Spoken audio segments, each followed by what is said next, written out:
सभी भक्तजनों को जय श्री कृष्ण। श्री सुखदेव जी कहते हैं, परीक्षित, नंद बाबा जी ने कहा, आप यह तो बतलाइए उद्धव जी, हमारे गोविंद अपने स्वद बांधवों को देखने के लिए एक बार भी यहाँ आएंगे क्या?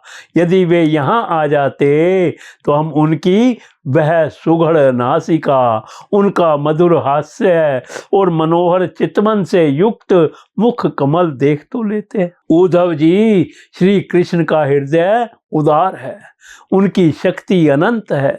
उन्होंने दावा नल से, आंधी पानी से, वृषासुर और अजगर आदि अनेक मृत्यु के निमित्तों से, जिन्हें टालने का कोई उपाय ना था, एक बार नहीं अनेक बार हमारी रक्षा की है। उद्धव जी, हम श्री कृष्ण के विचित्र चरित्र, उनकी विलासपूर्ण तिरछी चितवन, उन्मुक्त हास्य, मधुर भाषण आदि का स्मरण करते रहते हैं और उसमें इतने तन्मय रहते हैं कि अब हमसे कोई काम काज नहीं हो पाता। जब हम देखते हैं कि यह वही नदी है जिसमें श्री कृष्ण जल क्रीड़ा करते थे, यह वही गिरिराज है जिसे उन्होंने अपने एक हाथ पर उठा लिया था, ये वे ही वन के प्रदेश हैं जहाँ श्री कृष्ण गौ में चराते हुए बांसुरी बजाते थे, और ये वे ही स्थान है जहाँ वे अपने सखाओं के साथ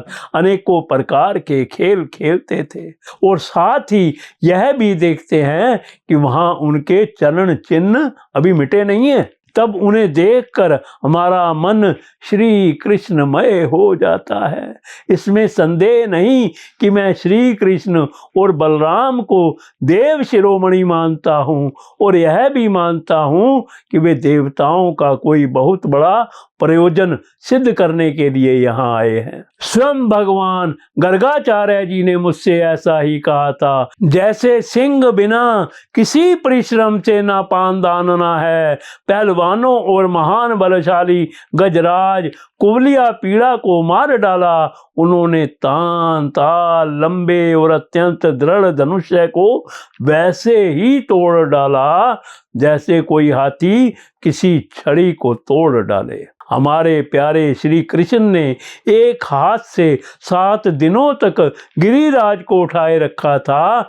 यहीं सबके देखते देखते खेल खेल में उन्होंने प्रलंब, धेनुक, अरिष्ट, तृणामत और बक आदि उन बड़े बड़े दैत्यों को मार डाला जिन्होंने समस्त देवता और असुरों पर विजय प्राप्त कर ली थी। श्री सुखदेव जी कहते हैं, परीक्षित, नंद बाबा का हृदय यूं ही भगवान श्री कृष्ण के अनुराग रंग में रंगा हुआ था।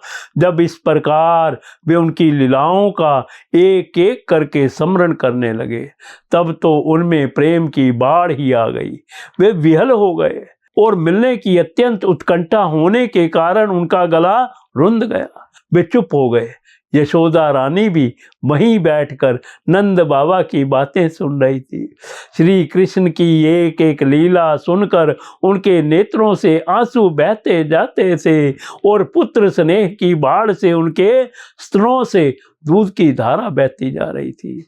उद्धव जी, नंद बाबा और यशोदा रानी के हृदय में श्री कृष्ण के प्रति कैसा अगाध अनुराग है, यह देखकर आनंद मगन हो गए और उनसे कहने लगे। उद्धव जी ने कहा, हे मानद, इसमें संदेह नहीं कि आप दोनों समस्त शरीरधारियों में अत्यंत भाग्यवान है, सराहना करने योग्य है, क्योंकि जो सारे चराचर जगत के बनाने वाले और उसे ज्ञान देने वाले नारायण हैं, उनके प्रति आपके हृदय में ऐसा वात्सल्य स्नेह पुत्र भाव है।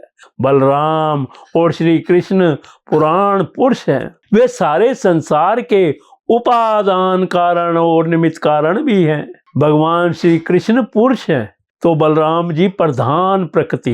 ये ही दोनों समस्त शरीरों में प्रविष्ट होकर उन्हें जीवन दान देते हैं और उनमें उनसे अत्यंत विलक्षण जो ज्ञान स्वरूप जीव है उसका नियमन करते हैं। जो जीव मृत्यु के समय अपने शुद्ध मन को एक क्षण के लिए भी उनमें लगा देता है, वह समस्त कर्म वासनाओं को धो बहाता है और शीघ्र ही सूर्य के समान तेजस्वी तथा ब्रह्ममय होकर परम गति को प्राप्त होता है।